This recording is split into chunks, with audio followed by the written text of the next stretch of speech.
It's shocking how many people think that colonization was beneficial for anyone, for the African continent or for anyone.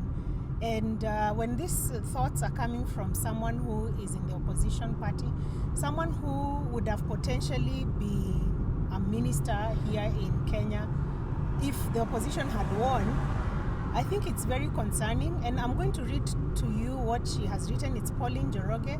Her handle is at Pauline Njoroge on Twitter. I think it's X. It's called X nowadays. And I will read to you what she has written, and then I will tell you my thoughts on why I think this is extremely problematic, and it's not something we should be aspiring for, the things that she's talking about.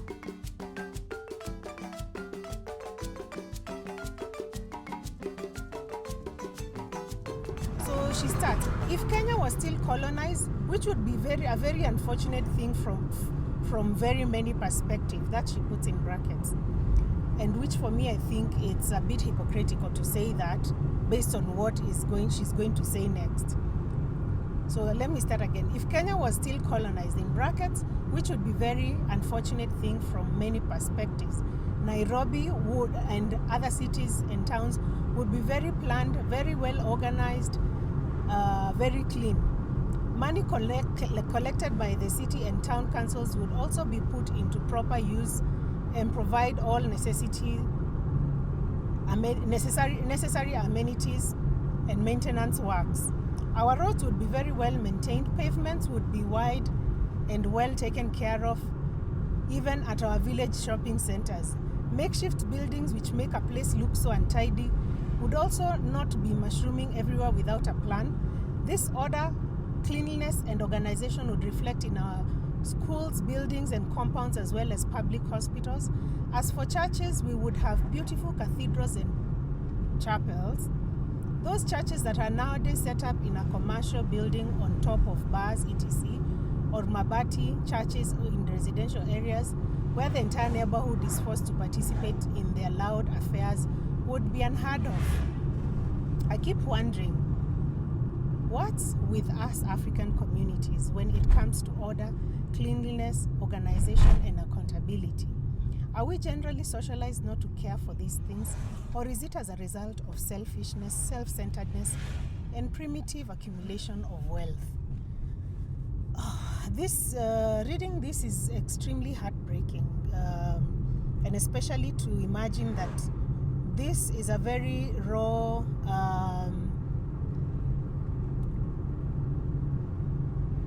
perspective that she's having. I don't judge her for having these thoughts, but wishing that we are still colonized, first of all, the country would not be belonging to Kenyans. Being colonized means that the country belongs to the colonizer. And honestly speaking, it's not that we are not colonized right now. It's just that the powers that colonize us are covert. They are behind the scenes. They are in the shadows. So first of all, saying Nairobi and other cities and towns, they would not be our cities and towns.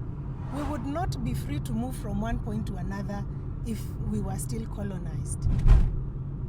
The money that's being collected by the city, you think that money that is being collected by the city, who would be making it?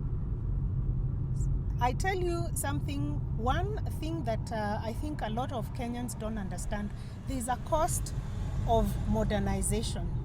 There's a huge cost, and that cost is in the optimal human experience. Our human experience is extremely curtailed by the development that we are so much trying to achieve and to match up with the West. The money that is being collected, you think it's being collected on trees? It's being collected by people that are working. And when you go to the Western countries, when you see all those nice roads, you see all those good hospitals, good buildings, good-looking buildings. Who do you think is maintaining that? Have you tried to find out how much tax people have to pay? literally in Vienna, where I'm living, you literally work, half of your money you're giving to the government. At least half of the money you're paying to the government. Like, there is very little that you will have to work so hard to put away some money for yourself. Now, let me tell you something else, Pauline Njoroge. These roads and beautiful cathedrals and all these things that you're talking about, and buildings and churches, the land would not belong to us. That shags of yours that you have, going to shags and to see your grandmother, and you're planting crops. You see, all these are farms that actually belong to people. In a colonized country, all these farms belong to the government. A country like Austria, where I live, the land belongs to either the church or the government.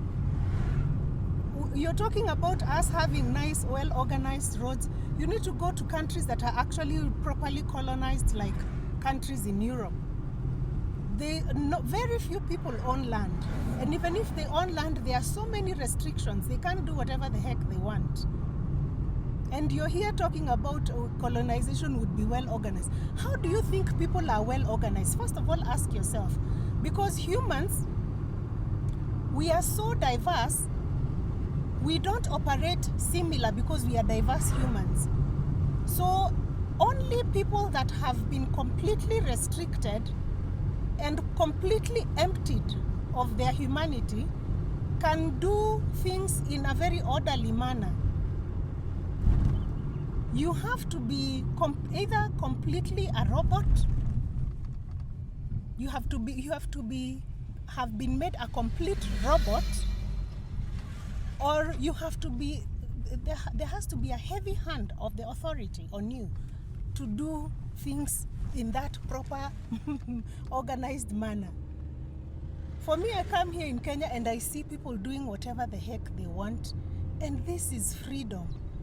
This is, people here in Kenya have a much better human experience because the government has not put their claws deep into everybody and everywhere.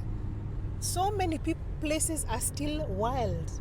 So many places people are still free to live how they want. These churches that you're talking about and beautiful cathedrals and chapels, do you think Europeans go to those churches to pray? You think Europeans are even going to those churches? Very few people go to those churches, and it's the old-fashioned people.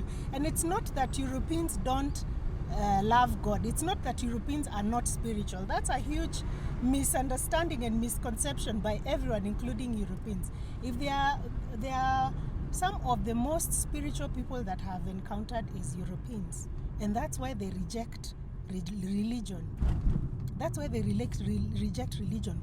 Those cities that are so well organized are places of control. For you to have compare a garden, a garden in a palace, and the wild. Compare the wild, a wild forest. Where do you think the trees are having more freedom? Is it in the garden where they are being forced to grow in a certain way and to look beautiful?